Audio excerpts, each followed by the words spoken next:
स्वागत है। अगर आप किसी भी कंपटीशन एग्जाम की तैयारी कर रहे हैं तो यह क्लास आपके लिए इंपॉर्टेंट होने वाली है। इस क्लास में मैं आपको अकबर मुगल साम्राज्य के जितने भी इंपॉर्टेंट क्वेश्चन बन सकते थे वे सभी इस क्लास में लेकर आया हूँ। चलिए स्टार्ट कर लेते हैं। फर्स्ट क्वेश्चन को देख लेते हैं। फर्स्ट में क्या पूछा गया फ्रेंड्स? फर्स्ट में यहाँ पर पूछा गया है अकबर का जन्म अमरकोट के राणा वीरसल के महल में कब हुआ था? तो अकबर का जन्म अमरकोट के राणा वीरसल के महल में 15 अक्टूबर 1542 को हुआ था। राइट आंसर होगा ऑप्शन सी, 15 अक्टूबर 1542 को अमरकोट के राणा वीरसल के महल में अकबर का जन्म हुआ था। जब अकबर के पिता हुमायूं की पराजय हो गई बिलग्राम व कन्नौज के युद्ध में, जहां हुमायूं व शेर शाह सूरी के बीच में युद्ध हुआ था, उसके बाद हुमायूं राणा वीरसल के महल में चले गए थे रहने के लिए। वहीं अकबर का जन्म हुआ था। ठीक है, तो आपको याद रखना है कहां पर हुआ था अकबर का जन्म? अमरकोट के राणा वीरसल महल में। नेक्स्ट क्वेश्चन, नेक्स्ट में यहां पर पूछ लिया गया कि अकबर की मां का क्या नाम था? तो अकबर की मां का क्या नाम था? राइट आंसर होगा हमीदा बानो बेगम। ये हुमायूं की पत्नी थी। Option B the right answer, Hamida Bano Begum Akbar की मां का नाम था। ये हुमायूं की पत्नी थी। नेक्स्ट क्वेश्चन, नेक्स्ट में यहां पर पूछ लिया गया है कि क्लानौर स्थान किस उपलक्ष्य के रूप में जाना जाता है? क्लानौर एक स्थान है, वह किसके उपलक्ष्य के रूप में जाना जाता है? राइट आंसर होगा अकबर के सम्राट के राज्यारोहण के स्थान के रूप में। Option B the right answer होगा।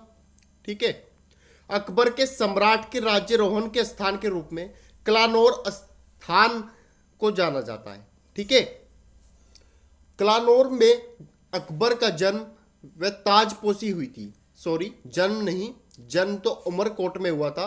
जो क्लानौर था इसमें अकबर के ताजपोशी हुई थी और 1556 में हुई थी। कितने?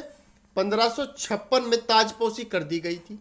हुमायूं की पराजय के बाद राजगद्दी पर बात आ गई थी। तब उस समय क्लानौर पंजाब में रहते हुए अकबर की ताजपोशी कर दी गई थी।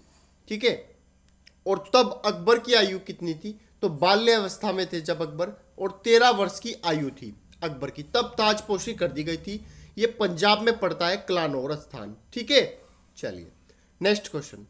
नेक्स्ट में यहां पर पूछ लिया गया कि पानीपत की दूसरी लड़ाई 5 नवंबर 1556 में निम्नलिखित में से किसके बीच हुई थी?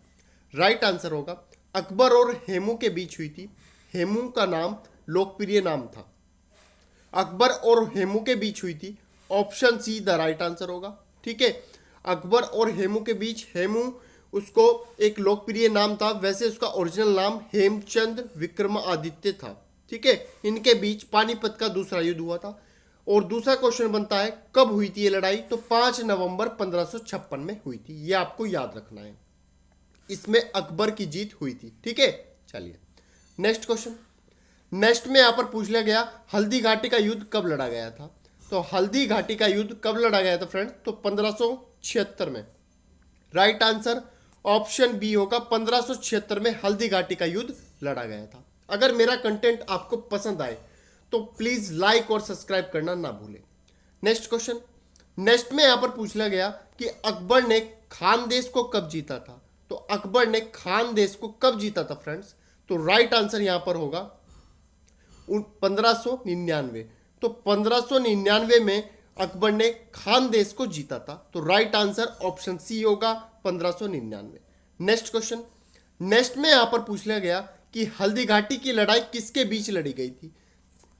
हल्दी घाटी की लड़ाई किसके बीच लड़ी गई थी? राइट आंसर होगा अकबर और राणा प्रताप सिंह के बीच में लड़ी गई थी 1576 में। Option B the right answer, Akbar और राणा प्रताप सिंह के बीच लड़ी गई थी और 1576 के बीच में 1576 में लड़ी गई थी हल्दी घाटी की लड़ाई। ये आपको याद रखना है। ठीक है, चलिए नेक्स्ट क्वेश्चन देख लेते हैं। नेक्स्ट में क्या पूछा गया है? मुगल काल की राजभाषा कौन सी थी? तो मुगल काल की जो राजभाषा थी वे कौन सी थी? राइट आंसर यहां पर होगा फारसी भाषा। Option C the right answer, Farsi भाषा मुगल काल की राजभाषा थी।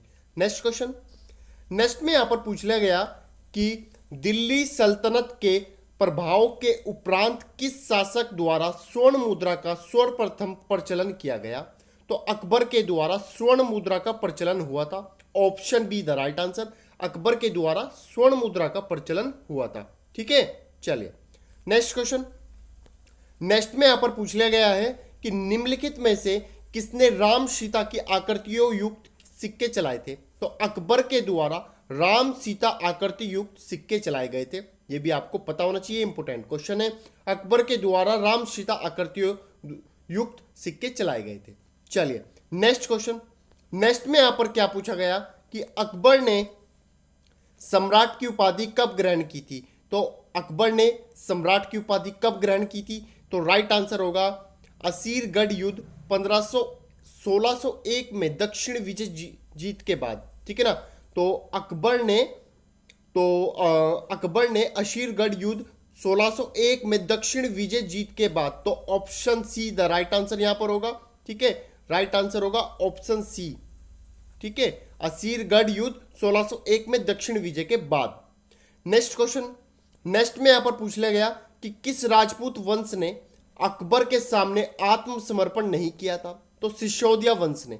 Option B the right answer, Sisodia वंश ने, जो कि एक राजपूत राजवंश है, इन्होंने अकबर के सामने आत्मसमर्पण नहीं किया था।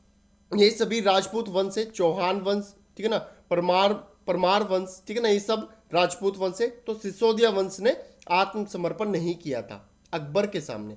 Next question. नेक्स्ट में यहां पर पूछ लिया गया कि गुजरात विजय के बाद अकबर ने स्मारक के तौर पर क्या बनवाया था? राइट आंसर होगा बुलंद दरवाजा। Option B the right answer, बुलंद दरवाजा गुजरात विजय के बाद जब गुजरात पर विजय हासिल कर ली अकबर ने, तो उसके रूप में स्मारक बनवाया था एक, जिसका नाम था बुलंद दरवाजा। Option B the right answer, बुलंद दरवाजा। Next question.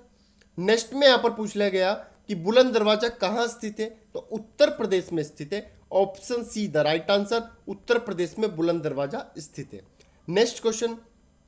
नेक्स्ट में यहां पर पूछ लिया गया कि किस मुगल शासक ने तीर्थ कर समाप्त किया था? तो अकबर ने 1563 में। Option B the right answer, Akbar ने तीर्थ कर यात्रा पर जो तीर्थ कर लगता था वह समाप्त किया था। ठीक है, जिसको हम तीर्थ कर, जैसे कि हम अभी टैक्स देते हैं, तो तब हिंदू भाइयों को मंदिर में जाने पर तीर्थ कर देना पड़ता था, तो उसको खत्म किया था 1563 में अकबर ने। ठीक है, टैक्स। ठीक है ना, चलिए नेक्स्ट क्वेश्चन। नेक्स्ट में यहां पर पूछ लिया गया कि जजिया कर किसने समाप्त किया था? तो यह भी अकबर ने किया था। Option B the right answer, जजिया कर किसने समाप्त किया? अकबर ने किया, और 1564 में किया। ये आपको याद रखना है। ठीक है, जजिया कर 1564 में समाप्त किया अकबर के द्वारा। Next question. नेक्स्ट में यहां पर पूछ लिया गया कि अकबर दे हसला प्रथा शुरू की थी। तो अकबर ने द हसला प्रथा शुरू की थी, ये क्या थी और कब की गई थी? राइट आंसर यहां पर होगा, ये की गई थी 1580 में। Option B the right answer, 1580 में अकबर ने द हसला प्रथा शुरू की थी। यह भूमि को बीघा में मापने की एक प्रणाली थी। ठीक है ना, तो अकबर ने अपने काल में एक प्रणाली लॉन्च की थी। ठीक है ना, ये भूमि को बीघा में मापने की एक प्रणाली थी 1580 में, द हसला प्रथा। ठीक है, ये आपको याद रखना है। Next question. नेक्स्ट में यहां पर पूछा गया कि अकबरनामा किसने लिखा था? तो अकबरनामा किसने लिखा था फ्रेंड्स? तो राइट आंसर यहां पर होगा Abdul Fazal. Option C the right answer, Abdul Fazal ने अकबरनामा लिखा था। तो राइट आंसर ऑप्शन सी होगा। नेक्स्ट क्वेश्चन देख लेते हैं। नेक्स्ट में यहां पर क्या पूछा गया है कि अकबर के द्वारा निर्मित सबसे अच्छी इमारतें कहां पाई जाती है? तो राइट आंसर होगा Fatehpur Sikri. Option B the right answer, Fatehpur Sikri में अकबर के द्वारा निर्मित सबसे अच्छी इमारतें पाई जाती है। ठीक है, चलिए नेक्स्ट क्वेश्चन देख लेते हैं। और आपको पता ही है फतेहपुर सीकरी उत्तर प्रदेश में पड़ता है। नेक्स्ट में पूछा गया कि निम्न में से कौन मुगल काल की एकमात्र महिला प्रधानमंत्री थी? तो क्या नाम था उनका? Maham Anga. Option B the right answer, Maham Anga एक मुगल काल की एकमात्र महिला प्रधानमंत्री थी, जो अकबर को बचपन में उनके खाने पीने के वस्तुएं और जो खाना खिलाती थी, तो उनको अनगा बोला गया है। जिसका पालन पोषण किया जाता है तो उसको अनगा बोलते हैं। ठीक है ना, तो जो अन्न का दान करती थी, जो अन्न को खिलाती थी, तो उनका नाम था महम अनगा। ये प्रधानमंत्री बनी थी मुगल काल में पहली बार, अकबर के राज्यकाल में। नेक्स्ट क्वेश्चन, नेक्स्ट में यहाँ पर क्या पूछ लिया गया कि किसके शासनकाल में तुलसीदास ने रामचरितमानस लिखी थी? तो राइट आंसर होगा अकबर के शासनकाल में।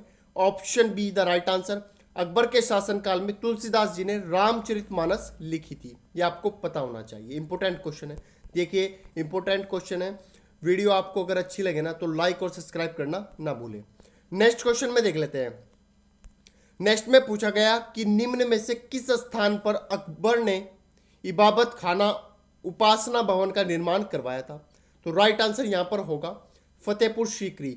फतेहपुर सीकरी में इबादत खाना या उपासना भवन का निर्माण करवाया था। ये क्या होता है? उपासना भवन, इबादत खाना, जहां पर विभिन्न प्रकार के धर्मों के राजगुरु आते थे और उन पर विचार विमर्श किया जाता था। ठीक है, तो उसको बोलते थे उपासना भवन, इबादत खाना। तो ये कहां पर था, कहां पर करवाया था निर्माण? तो फतेहपुर सीकरी में। तो option D the right answer होगा फतेहपुर सीकरी। ठीक है, देखो मैंने यहाँ पे लिख भी दिया कि जहां सभी धर्मों के लोगों के साथ विचार विमर्श किया जाता था। ठीक है, चलिए नेक्स्ट क्वेश्चन। नेक्स्ट में यहाँ पर पूछा गया कि आगरा किले का निर्माण किसने करवाया था? तो अकबर ने करवाया था। Option C the right answer, Akbar ने आगरा किले का निर्माण कराया था। ठीक है, चलो नेक्स्ट क्वेश्चन देख लेते हैं। नेक्स्ट में यहाँ पर पूछा गया कि मुगल सम्राट अकबर के समय प्रसिद्ध चित्रकार कौन थे? तो मुगल सम्राट अकबर के समय प्रसिद्ध चित्रकार कौन थे? तो दशवंत। ये option C the right answer होगा। दशवंत मुगल सम्राट अकबर के समय एक प्रसिद्ध चित्रकार थे। तो क्या नाम था उनका? Dashwant. Option C the right answer. Next question और इस वीडियो का लास्ट क्वेश्चन फ्रेंड्स, पूछा गया है कि अकबर ने पंचमहल का निर्माण किस खंभों के लिए विख्यात है? ये कहाँ स्थित है? तो राइट आंसर होगा Fatehpur Sikri. Option B the right answer, Fatehpur Sikri में एक पंचमहल निर्माण करवाया था। किसने? अकबर ने करवाया था। ठीक है, और जिस खंभों के लिए विख्यात है वे बहुत सारे खंभे लगे हुए हैं उस पंचमहल में। ठीक है, तो ये कहाँ पर निर्माण करवाया था? उत्तर प्रदेश के फतेहपुर सीकरी में, अकबर के द्वारा। तो option B the right answer, Fatehpur Sikri. Thank you friends.